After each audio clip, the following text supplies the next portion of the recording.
నమస్తే అందరికి గరం గరం వార్తలకు స్వాగతం. ఎట్లున్నారు అందరూ? అంత మంచేనా? ఎప్పటి లెక్కనే శానా వార్తలు పట్టుకొచ్చిన.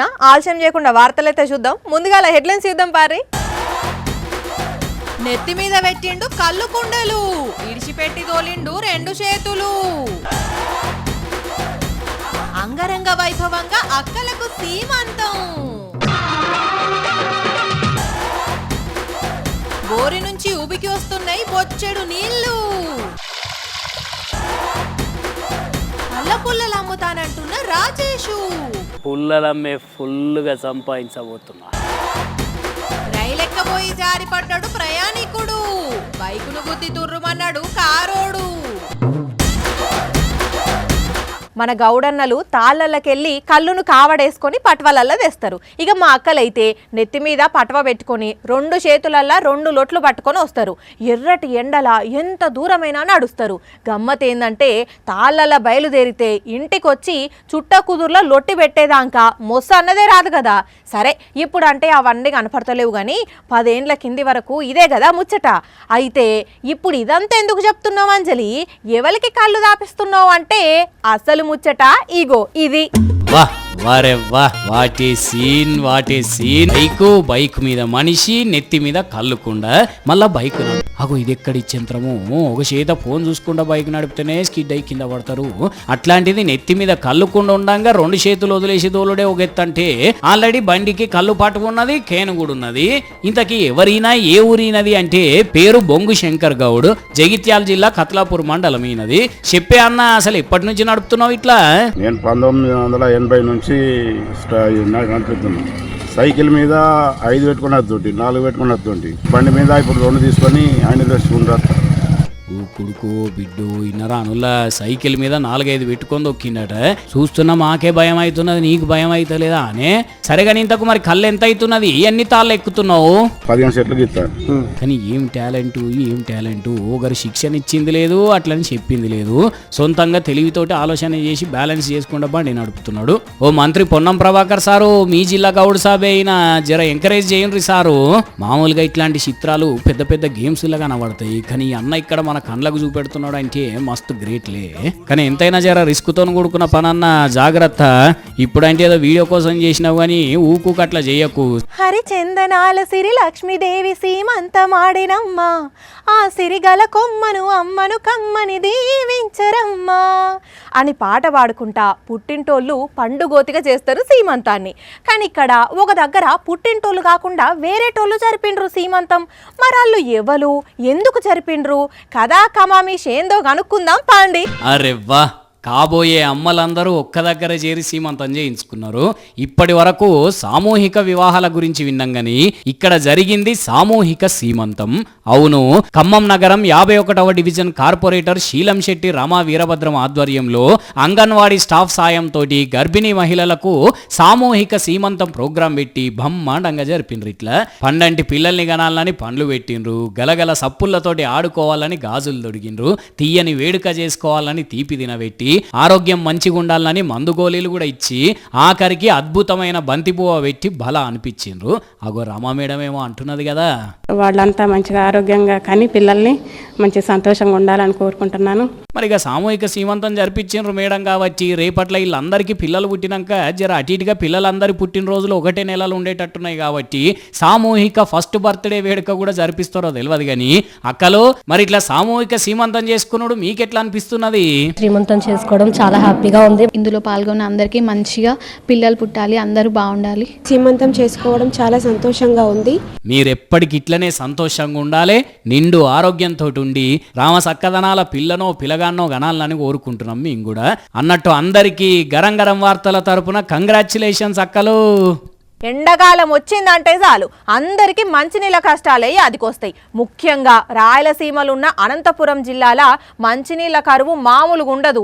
అంతెందుకు మొన్న కూడా చెప్పుకున్నాం కదా, మంచినీళ్ళ కరువు వచ్చినా ఆఫీసర్లు పట్టించుకుంటలేరు, అమ్మలక్కలు అన్నలు రోడ్డెక్కిండ్రు అని.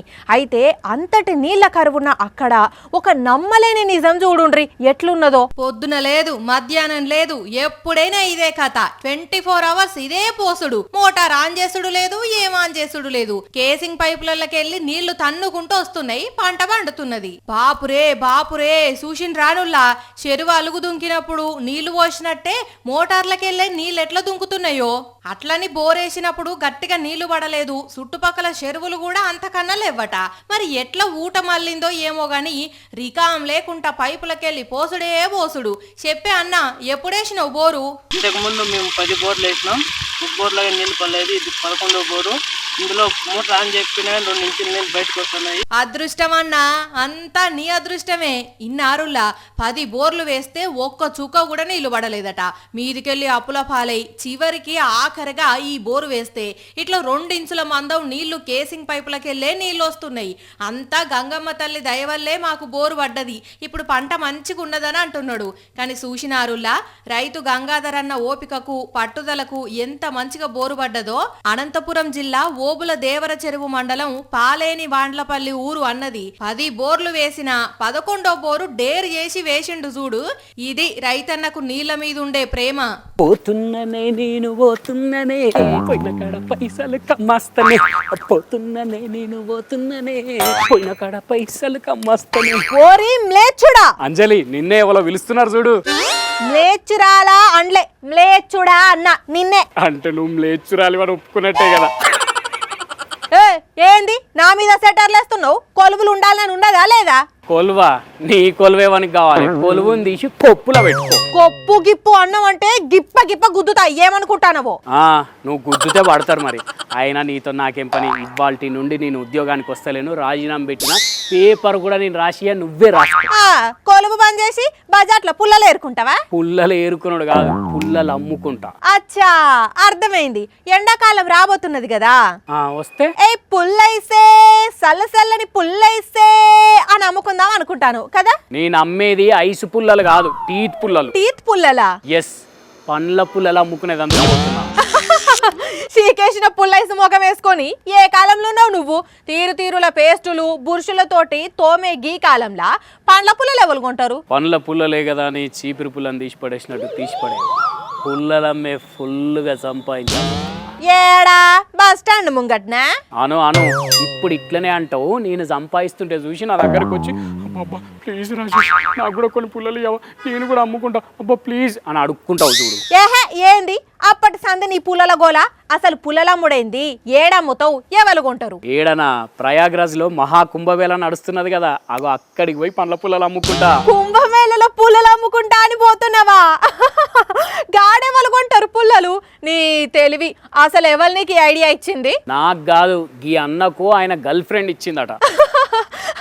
ఇస్తే పొద్దుకు 10,000 సంపాదిస్తున్నాడా? నవ్వాపు, నిజంగానే సంపాదిస్తుండట. ఏంది రాజేష్ నువ్వనేది? మరి పండ్ల పుల్లలు అమ్ముకుంటా రోజుకు 10,000 సంపాదిస్తుండట. నిజంగానా? అవును, ఉత్తగా గాలి తిరుగులేని తిరుగుతావు, కుంభమేళకు పోయి కాసులు కమాయించచ్చు కదా అని చెప్పిందట ఆయన గర్ల్ ఫ్రెండ్. దానికి ఆయన నా దగ్గర పెట్టుబడికి పైసలు ఎడున్నాయి అంటే ఇంటి ముంగటున్న 50 చెట్టు పుల్లలు తెంపుకొని పోయి అమ్ముకోపో అని చెప్పిందట. రోజుకు 10,000 అంటే నెలకు 3 లక్షలు సంపాదిస్తున్నాడు అన్నట్టు. అదే కదా, ఇంకా హైలైట్ ఏంటంటే నాకు తిరిగేటందుకు ఓపిక లేక గానీ ఎన్ని పుల్లలు తీసుకొచ్చి అమ్మినా అమ్ముడుపోయేటట్టే ఉన్నాయి. భలే ఐడియా ఇచ్చింది కదా ఆయన పిల్ల. పెట్టుబడి లేని వ్యాపారం మంచిగా. అందుకే నేను కూడా పుల్లలు ఎరుసుకోపోతా, ఎర్రగా పుల్లలు అమ్మి ఇష్టం వచ్చినంత సంపాదిస్తా. ఎవ్వలేది చేస్తే అది చేస్తా అనుడేనా నువ్వు? ఇప్పుడు పోయి ఏం చేస్తావు వాడికి? చెప్పినా కదా పుల్లలు అమ్ముకుంటా అని. అందుకని కొలు విడిచిపెట్టి పోతావా? పోతా, బరాబర్ పోతా. అయినా నువ్వు ఇచ్చే జీతం ఎంత? పండ్ల పుల్లంతా. అదే అడిగి పోయింది అనుకో, నువ్వే లెక్కేసినావు కదా నెలకు 3 లక్షలు సంపాదించని. ఒక్క నెల పోయి సంపాదించుకున్నా వచ్చినాక దాని ముచ్చట తర్వాత చూసుకున్నాం. ఏ అట్లా కాదు రాజేషు, ఆవేశపడి అడ్డగోలు నిర్ణయాలు తీసుకోకు. చెప్పేది నువ్వు. నడువు అవతలికి, నీతోటి ఏంది నాకు? అయినా రాజీనామా చేసినంతో ఏం మాటలు నీకు? పని లేదా? ఇగో ఫోన్ వస్తూనే ఉన్నది. హలో చెప్పురా, టికెట్ బుక్ అయిపోయిందా? ఎప్పుడు బయలుదేరుతున్నాం ప్రయాగరాజ్కు? లేదు కాక, టికెట్లు దొరుకుతలేవు, మస్తు ట్రై చేసిన. అరే అట్లా అనకురా, హెచ్చులకు పోయి నేను ఈడ ఏమేమో ఉర్రినారా. ఏమో కాక, బుక్ అయితే చెప్తుంది. హలో హలో హలో, అరే అరే అంజలి అంజలి శ్రద్ధాంజలి పుష్పాంజలి పుష్పాంజలి. కొలువుకు నువ్వు రాయినం పెట్టుడు కాదు, నేనే నిన్ను బీకేస్తున్నా. పోయి పుల్లలే అమ్ముకుంటావో ఏరుకుంటావో నీ ఇష్టం పో. అంజలి అంజలి అట్లా అనకు అంజలి ప్లీజ్. ఇద్దరం ఒకటే ప్రోగ్రామ్ పనిచేస్తున్నాం ప్లీజ్ అట్లా నాకు. కావాలంటే ఆ ఇరిచిన పుల్లల్లో కొన్ని పుల్లలు ఇస్తా, పాసిపోయిన పనులు దొంగకుంది కానీ. ఏ నడు అవతలికి, నీతోటి ఏంది నాకు? అయినా కొలువులకెంచి తీసేసిన వాళ్ళతోటి నాకేంది మాటలు? పనిలేదు అనుకున్నావా నాకు? నడువు అవతలికి, నీతోటి ఏంది నాకు? అయినా రాజీనామా చేసినతో ఏం మాటలు నీకు? పని లేదా? అంజలి అంజలి ప్లీజ్ అంజలి అట్లా అనక అంజలి, నేను ఆఫీస్కి వస్తున్నావు. నువ్వైతే దా బిడ్డ, నీ సంగతి చెప్తా. ఎన్నెన్ని మాటలన్నావు నన్ను. కానీ సూషన్ రానుల్లా మహాకుంభమేళ జయంగా ఎన్ని విడ్డురాలు జరుగుతున్నాయో. పూసలమ్మే పిల్లను ఫేమస్ చేస్తే ఇప్పుడు ఏకంగా ఆమెను ఒక హిందీ సినిమాలో హీరోయిన్గా పెట్టుకున్నారట. ఇక ఈ పుల్లలమ్మేట ఆయన రోజుకు 1000 రూపాయలు సంపాదిస్తున్నాడు. సరే పటుండ్రి, సామాన్యులకు కలిసి వస్తే అంతకంటే ఇంకేం కావాలే కదా. పెద్ద పెద్ద లీడర్లు, ఎమ్మెల్యేలు, ఎంపీలు ఏదన్నా ప్రోగ్రామ్ ఓపెనింగ్కు పోతే బరాబర్గా ఆ పని చేసే వస్తారు. షాయ్ దుకాణం ఓపెనింగ్కు పోతే షాయ్ చేసి తాగుతారు. కబడ్డీ పోటీలు చాలు చేసేటందుకు పోతే కూతకు పోతారు, తొడగొట్టి కబడ్డీ ఆడతారు. అట్లనే ఖోఖో పోటీలు చాలు చేసేటందుకు పోయి రన్నింగ్ చేసి 2-3 అవుట్ చేస్తారు. చాలా మంది లీడర్లను చూసినాం కదా. అయితే ఈడ కూడా ఒక లీడరు క్రికెట్ పోటీలు చాలు చేసేటందుకు పోయిండు. బ్యాటు పట్టిండు. అటెంక ఏమైందంటే అయ్యో అయ్యో అయ్యయ్యో ఎంత పనాయ సారు. లేవుండ్రి లేవుండ్రి, లేవట్టుండ్రులా సార్ను. కథ సల్లగుండా పాపం సారు బొక్క బొర్ల పడ్డాడుగా. మధ్యప్రదేశ్ లో బీజేపీ లీడర్ ఈ సారు పేరు కేలవాన్ పటేల్ అట. జిల్లా అధ్యక్షుడు బౌలింగ్ వేస్తుంటే బ్యాట్ పట్టి 6-4 కొడదాం అనుకుని గట్టిగా బ్యాట్ ఊపేసరికి ఒకంత కథ అయింది. ఏం కత్తిండ్రి సార్, మీరైతే ఏం బాధపడకుండ్రి. పెద్ద పెద్ద క్రికెటర్లే 6-4 కొట్టబోయి కింద పడతారు. అట్లా అనుకుంటే అప్పట్లో మన దగ్గర మైనంపల్లి సార్ వల్లేదా? అప్పట్లో ఆ సార్ పడ్డట్టే ఇప్పుడు ఈయన పడ్డాడు గంతే, అంతకు మించి ఏం లేదులే. కాకపోతే అప్పట్లో ఇట్లా కింద పడ్డ మైనంపల్లి సారు వెంటనే కోపంతో లేచి పోరు కొట్టిండు. ఈయననేమో ఏం కొట్లే. అయినా పొలిటికల్ లీడర్లకు రాజకీయాలను ఆడుకున్నాడు వస్తుంది కానీ నిజంగా క్రికెట్ అంటే కష్టమే కదా. ఎంతైనా జరుగుతుంటే అప్పుడప్పుడు ఇట్లాంటి. ఇక ఇవి మరి ఇయాల్టి గరం గరం వార్తలు. మళ్ళీ రేపు ఇదే టైంకి ఇట్లానే మస్తు వార్తలతోని కలుసుకుందాం. అప్పటిదాకా చూస్తూనే ఉండండి సాక్షి టీవీ. టైం గుర్తున్నది కదా అందరికీ, రాత్రి 8:30కి, మళ్ళీ పొద్దుగాల 8:30కి ఉంటాం మరి.